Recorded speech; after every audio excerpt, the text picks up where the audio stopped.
दोस्तों, अगर आपने मरने वाले पर ये 3 बातें देखी तो समझ लो मरने वाले पर रहमत बरस रही है, अल्लाह इससे राजी है। और अगर ये 3 बातें ना हो तो समझ लो इस पर अजाब हो रहा है। दोस्तों, वीडियो को एंड तक देखना। रसूलुल्लाह सल्लल्लाहु अलैहि वसल्लम की बारगाह रिसालत में एक शख्स ने अर्ज की, या रसूलुल्लाह सल्लल्लाहु अलैहि वसल्लम, बेहतरीन शख्स और बदतरीन शख्स कौन है? आपने इरशाद फरमाया, बेहतरीन शख्स वो है जो लंबी उम्र पाए और अच्छे अमल करता रहे, और बदतरीन शख्स वो है जो लंबी उम्र पाए और गुनाहों में मशगूल रहे। हदीस शरीफ में है, मौत का फरिश्ता हर घर के हर फर्द को रोजाना 5 मर्तबा गौर से देखता है। इनमें से कोई ऐसा है जिसकी रूह कब्ज करने का हुक्म दिया गया है। 24 घंटों में से कोई घंटा ऐसा नहीं होता जिसमें हर जी रूह के सर पर मलकल मौत अलैहिस्सलाम न खड़े हो। अगर हुक्म हो तो इसकी रूह कब्ज कर लेते हैं, वरना वापस लौट जाते हैं। मुल्कल मौत नमाज पंजगाना के वक्त गौर से देखते हैं, और जब मौत का वक्त आता है तो जो 5 नमाजों की पाबंदी करने वाला होता है, मलकल मौत अलैहिस्सलाम इसके करीब हो जाते हैं और शैतान इससे दूर हो जाता है। और इस इंतहाई कठिन वक्त में मुल्कल मौत उसे कलमा तैबा की तलकीन करते हैं। अब सवाल है कि मरने वाले पर कौन सी ऐसी निशानियां हैं जिससे पता चलता है कि इस पर अजाब नहीं हो रहा, और कौन सी 3 ऐसी बातें हैं जिससे पता चलता है कि इस पर अजाब हो रहा है।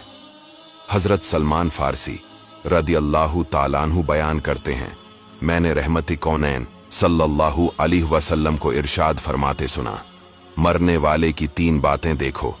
अगर उसकी पेशानी पर पसीना आ जाए, आंखों में आंसू भर आएं और नीथने फूलें, तो ये अल्लाह की रहमत है जो इस पर नाजिल हो रही है। और अगर जवान ऊंट के गला घटने की सी आवाज निकले, रंग फीका पड़ जाए और मुंह से झाग निकलने लगे, तो ये अल्लाह का अजाब है जिसमें वो मुब्तला है। हजरत अलकमा रहमतुल्लाह अपने भतीजे की मौत के वक्त इनके पास गए तो देखा भतीजे की पेशानी से पसीना निकल रहा है। आप मुस्कुरा दिए। किसी ने पूछा, किस वजह से मुस्कुराए?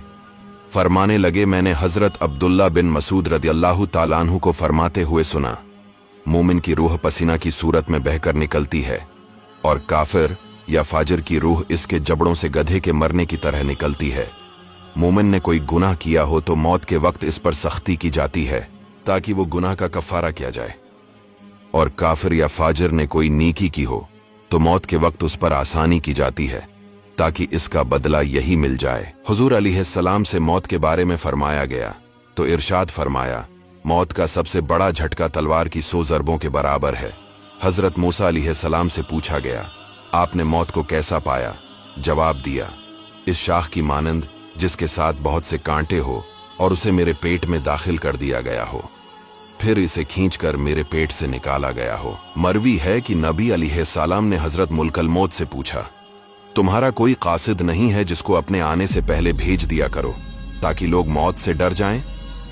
हजरत मुल्कल मौत अलैहिस्सलाम ने जवाब दिया, मेरे पास कसीर कासिद हैं, मसलन बीमारियां, बालों की सफेदी, बढ़ापा, देखने सुनने में फर्क आ जाना। जब कोई इनमें से किसी में मुब्तला होकर नसीहत नहीं पकड़ता और न ही तौबा करता है तो मैं उसकी रूह कब्ज करते वक्त उसे पुकार कर कहता हूं, क्या मैंने यके बाद दीगरे तेरे पास कासिद और डराने वाले नहीं भेजे? बस अब मैं आखिरी कासिद हूं, मेरे बाद ही तौबा करता है, और मैं आखिरी डराने वाला हूं, मेरे बाद कोई डराने वाला नहीं। अल्लाह ताला से यही दुआ है कि हमें मरते वक्त सरकार मदीना सल्लल्लाहु अलैहि वसल्लम की ज़ियारत नसीब हो। आमीन।